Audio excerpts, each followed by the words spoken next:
Good morning, I'm Ranjanae Hill. And I'm Nick Viscara. And welcome to CPS360. This year, as always, the Hickman High School Charity Fair is on a roll, despite Michelle Obama's food laws. Here's Mariah Doss to explain just what the Charity Fair is and why it's significant in the QP community. This past Thursday, Hickman High School held their annual Charity Fair. This is a unique event held by the Hickman Homecoming Queen candidates. This event, held once every year, allows the potential homecoming queens to sell food for their chosen charities. Really just a big food festival where everyone can come and sell their donated food in order to give it back to charity. I'm doing the Mary Lee Johnston Community Learning Center. It's a sliding scale preschool which allows families to get their kids childcare and educational facility, and it's like regardless of their ability to pay. I am raising money for Life Network. It is a pregnancy crisis center that offers medical assistance to pregnant women. Charity Fair is always a student favorite. Charity Fair is awesome because you raise money for all these different organizations and stuff. You can get like hot wings, Pancheros, Chick-fil-A. I think D-Rose is one of them. It's really good food, really cheap. The Charity Fair because it raises money for organizations that need donations. Besides the delicious food, the Charity Fair is important to help the homecoming queen candidates get their name out there. Well, the Charity Fair is a good way to raise a lot of money really quickly and then also kind of put your name out there so people actually know who you are because you're seeing so many people during lunch. By the end of the week, the results were tallied. Homecoming queen Hannah Patton raised $6,000 for her charity, and the candidates collectively raised an outstanding total of over $22,000 for their charities. Speaking of Michelle Obama's food laws, Rajanae actually spent her week doing just that, asking students how they felt about our new lunch system and why it was in place. Cupcakes, chicken fingers, pizza, oh my. As you can guess, it's lunchtime, a time of the day devoted solely to social interaction and the engulfing of sweets. But these treats have a trick up their sleeves this year. With First Lady Michelle Obama's Let's Move campaign being set into place in schools this year around the U.S., many students find themselves turning to other means for lunch, like going out or bringing their own. It's like whole grain Pop-Tarts and all the sodas are diet. When the days we don't have an hour lunch because I don't have enough time to go out and go I anywhere. really don't like it because I think we should be able to eat whatever we want. Everything's low calorie and it doesn't taste the same like it did last year. Many organizations like DECA find themselves struggling as well to stay in popular demand with their student body. You can take after the first level of marketing, and it's like teaching you how to manage a store. Fridge and make sure that there's enough food in whatever that is. And then I sell food. Limited in the food that we're able to sell.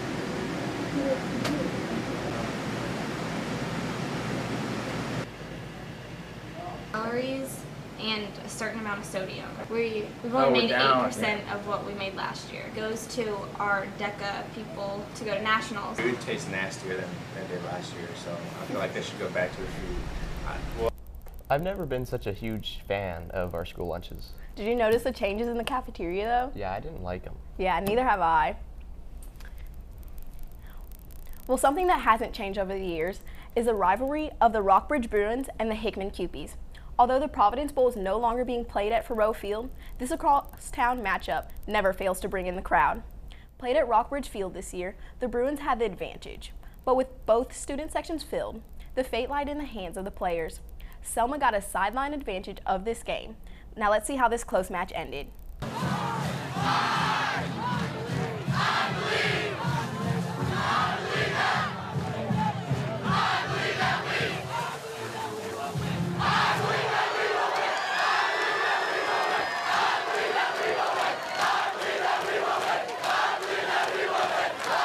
The Friday night lights of Rockbridge Field illuminate South Providence. The Brew Crew is ready to cheer, and the fans and parents are excited to see their kids light up the football field.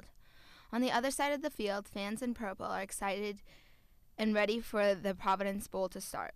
The Providence Bowl is one of the highlights of the football season in Columbia. The crowd is really amped, and the teams are ready to play.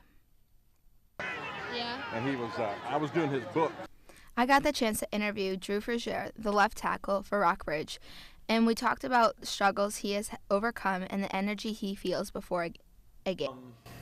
I mean, I'd say it has to be either like the week following a loss is just like getting your mind right, even like a bad loss, like Rockers. Our first week we got killed by Rockers, but we came back and killed DeSmet the week after. I think it's that transitional period after just like knowing that you have to get back up from falling. That or last year I was injured and I was out for the season. That was pretty hard to come back from. Just like getting my mind right back into that place of just hard work. And I think injuries and just falling, just learning how to get back up from falling in football is the hardest part.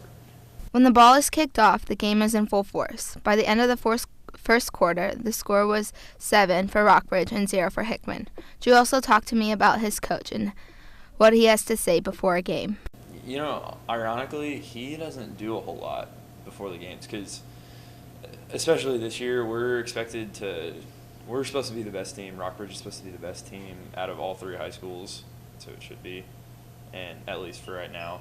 And so he just tells us, you know, this should be us. Just get your minds right. And he didn't really try to pump us up a whole lot for this game, but in other games, you know, he'll just tell us what we have to do. And Coach O is a guy who's not a big rah-rah guy. He really just is good about making sure that we know what we have to do before the game and stick to our assignments. Rockbridge took the lead at halftime, and as the players left the field, the Bruin girls and the marching band entered.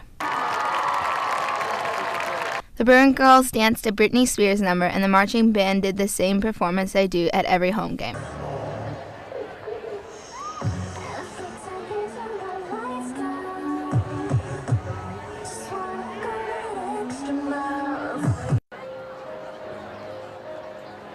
Drum majors, Emily Vu and Emily Frankie. The second half of the game was more intense. Hickman started putting pressure onto the Bruins. By the end of the third quarter, the score was 21-10. Hickman's Carter Nicolai gave them a hard time.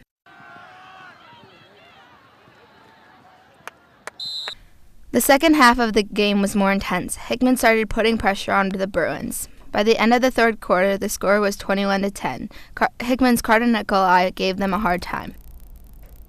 Often underrated, the high school band that stands on the sideline does numerous things for the football team and support them no matter the weather. Erica shows us what it's like to be part of the Hickman Drumline and how much dedication it takes to be part of it. Hickman High School Marching Band is made up of students who are inspired by music and spend countless hours rehearsing. Behind them, there's a group of people that are the battery to the whole operation. Hickman Drumline has always been a staple of excellence, and new pieces have been added to the mix. I think it's really cool because the pit gets a guitar, bass, and drum set, and get to like have a band part of it.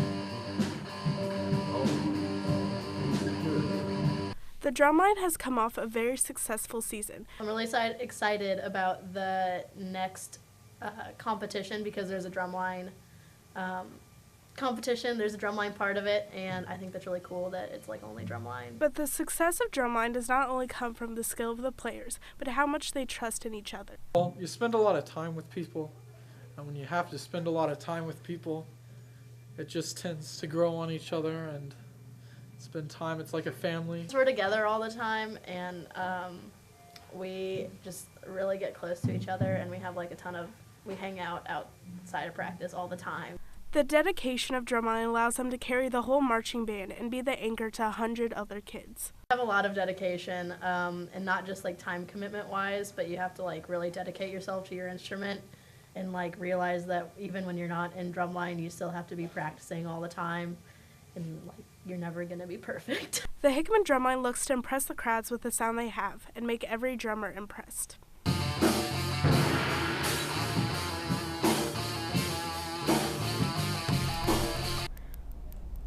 A lot of seniors in high school have many memorable moments throughout their time. Some make scrapbooks while others are taking on a more materialistic approach.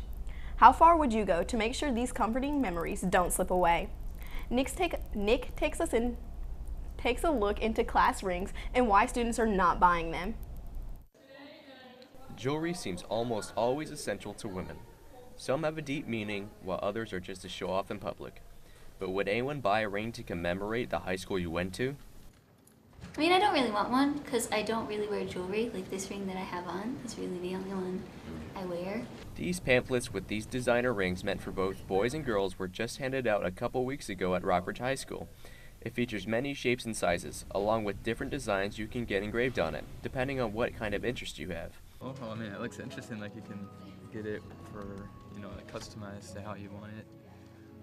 If you play sport, you can get it with your sport, you can get it with your name on it. You would think that most students would be excited for the rings, as they do look very decorative. But unfortunately, to students, they are costly. Because you have to pay 3 payments of something.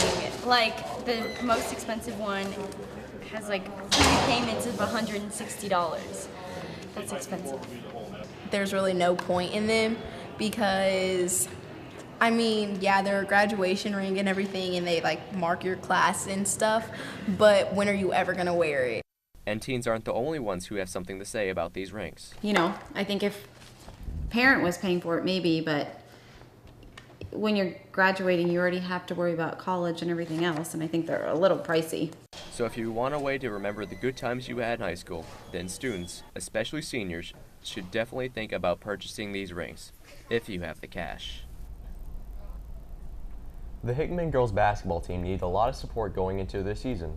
They held a car wash and raised money to make adjustments for their sport. There were a ton of enthusiasm as our very own Mariah Poe attended this event. The Hickman girls basketball team had their car wash this past Saturday. This is their annual event that helps them raise money for their upcoming season.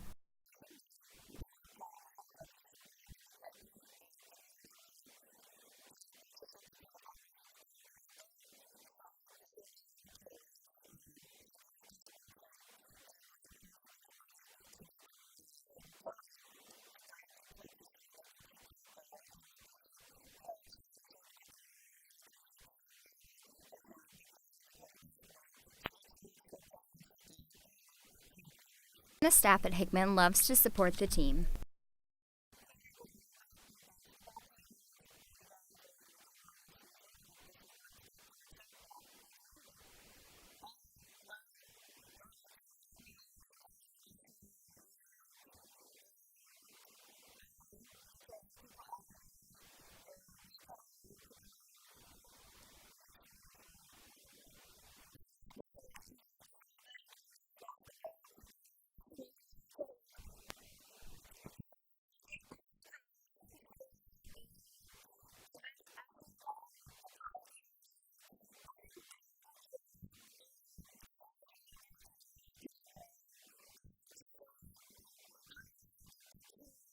The girls washed 30 cars and raised over $1,200. Great job, girls. Yik Yak has surely yacked up the wrong bark. The recently created smartphone app, originally made for college students, is starting to cause problems in our schools, including something as serious as a gun threat to the halls of Rockbridge. Drew has the latest on this controversial app. First came Facebook, then Twitter, then Instagram. Now, meet Yik Yak, the newest anonymous social networking craze.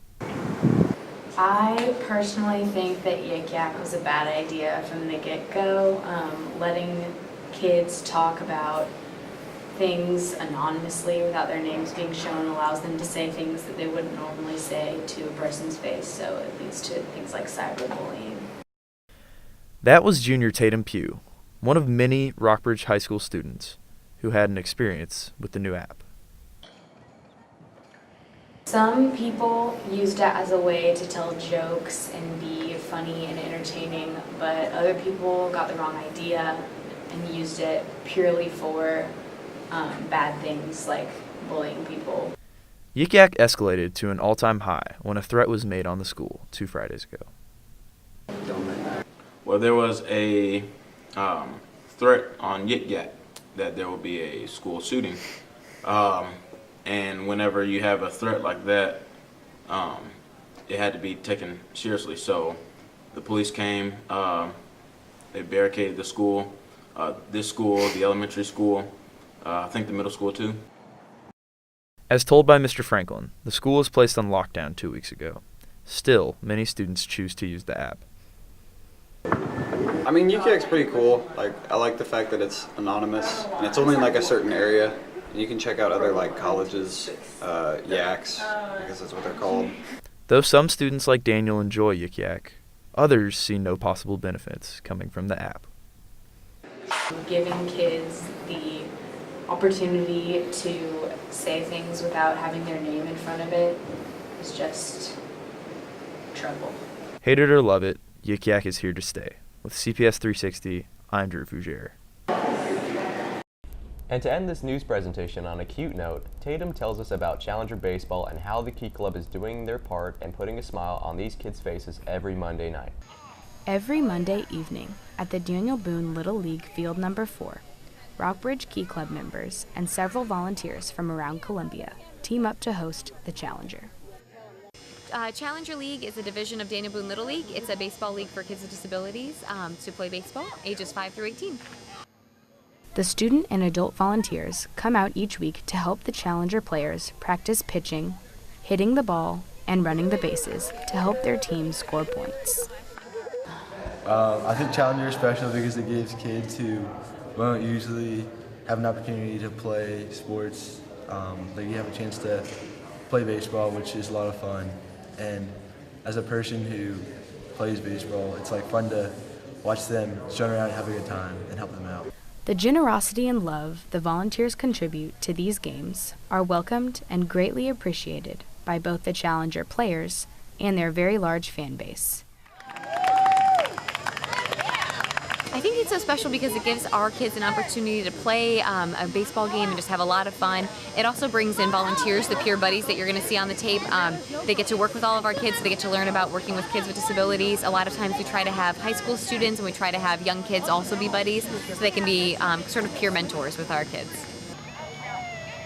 Over time, the Challenger hopes to gain more recognition so that they can share the fun of the game they love so much. I'm Ranjanae Hill. And I'm Nick Viscara. Thanks for watching this week's CPS 360. And after the break, we'll be back with Drew for CPS 360 Sports.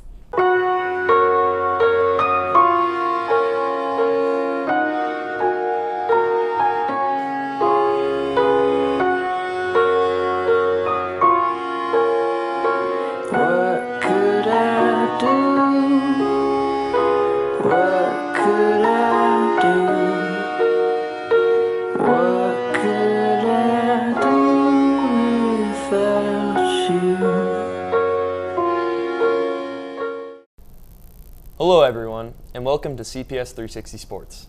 I'm Drew Fougere. To start off our day in sports, we'll go to Colin for their highlights in Rockbridge's volleyball game against the Helias Crusaders.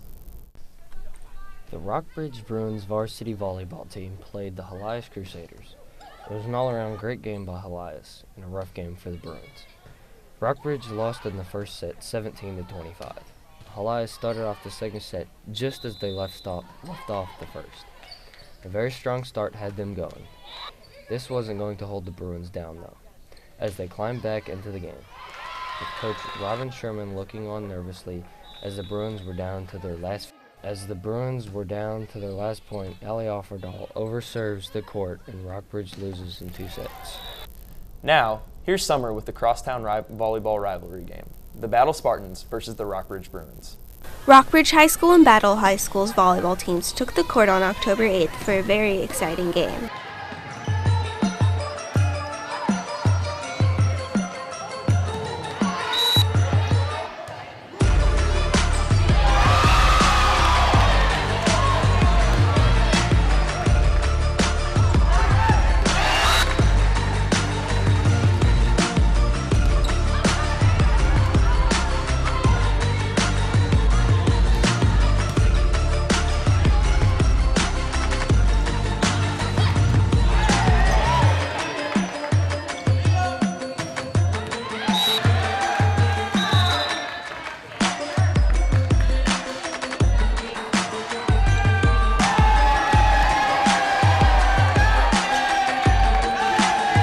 And Rockbridge wins. Now, on to my personal favorite, football. Let's go to Desine for the feature story on the Battle Spartans.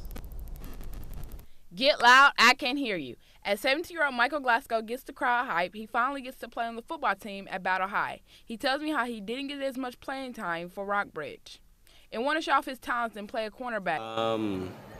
I never really got a chance to play with Rockbridge, but I've been around those guys long enough to know that they're kind of like, I don't know, the atmosphere is very different. But don't want to go to college to play. He wants to be an engineer. Well, I plan on being an industrial engineer, and I want to go to college. I don't know what college I want to go to yet, but it's definitely in my plans. Number 29 was ready to put up a fight to win Battle Homecoming game. As he also assists the coaches to watch what his teammates are doing wrong, Coach Ellis say Michael has a great future for himself. Glasgow has came a long way with his maturity on and off the field. He's starting to be a leader for us. I think if he keeps on this course, he'll get his shot and he'll be a good player for us. Fan told me why he is a big fan of Michael. He says Michael has very much height and stability, but can also maintain as a good friend. You know, we act as a family. You know, we win as a team, we lose as a team, and at the end of the day, that's how it is. Michael Glasgow, I call him Mikey though. Why would you think Michael Glasgow is a good player? He got bunnies out of this world, so you know, if it's a fly zone, your receiver's not catching it. Fan told me why he is a big fan of Michael. He says Michael has very much height and stability, but can also maintain as a good friend. All Michael wants to do is be a good brothership towards his teammates. Catch Michael playing a quarterback at Battle High School. With Battle as a new developing team, each game has been a test to show the Spartans' progress. Battle faced one of their largest tests to come when they went toe-to-toe with Hickman on the CUPE's homecoming night. Here's Angel with the highlights of the team's first ever meeting.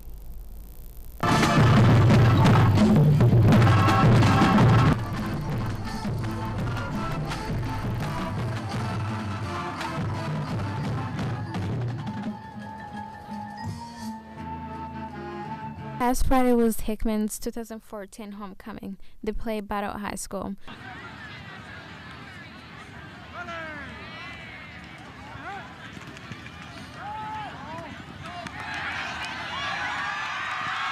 With Hannah being crowned as the homecoming queen, the Hickman's fans were waited silently as number 9 ran home made the first touchdown. Battle's fans were so excited, they cheered up for their school the whole entire time. Number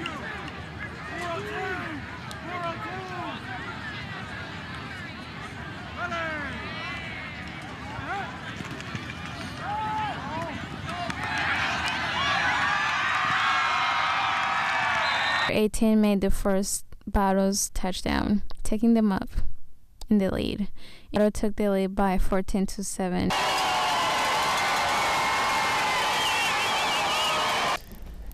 Let's check out more Hickman sports and head over to Ethan Reisner with CUPE softball. The Hickman High School softball team hosted their final home game of the regular season against the New Franklin Bulldogs on Monday, October 6th. The game had been postponed from the previous Thursday due to inclement weather. The game started off very slow. No hits were allowed in the first 2 innings, let alone any runs.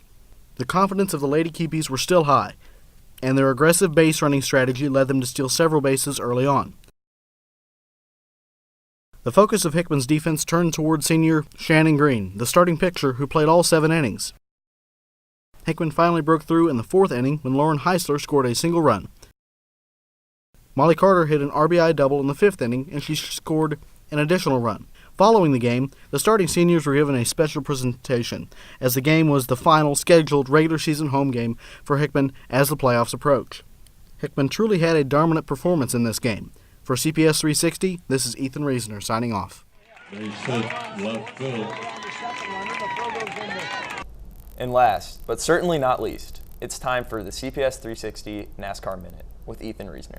I'm Ethan Reisner. This is your monthly minute of NASCAR. Brad Keselowski made a bold move between Kyle Larson and Kevin Harvick to win the opening race of the chase at Chicagoland on September 14th. After numerous chase contenders were caught up in accidents at New Hampshire, Joey Logano avoided all the madness to capture his first win of the chase on September 21st. Jeff Gordon utilized a fabulous long-run car to respond to the dominance of the Penske cars, Keselowski and Logano, and win at Dover on September 28th. Casey Kane evaded elimination from the chase by battling back to clinch the final of 12 chase transfer spots. The first race of the contender round at Kansas on October 5th put many championship competitors behind. Dale Earnhardt Jr. blew a tire while leading, Jimmy Johnson was involved in a multi-car crash, Brad Keselowski blew a tire, Casey Kane partially spun, sustaining damage, and several other drivers had problems. Joey Logano held off Kyle Larson to win his second race of the chase and fifth of the season.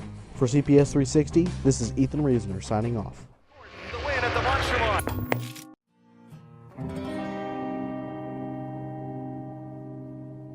That's all for today. I hope you enjoyed today's showing of Columbia's high school sports. Until next time, I'm Drew Fougere, and thanks for stopping by CPS 360 Sports.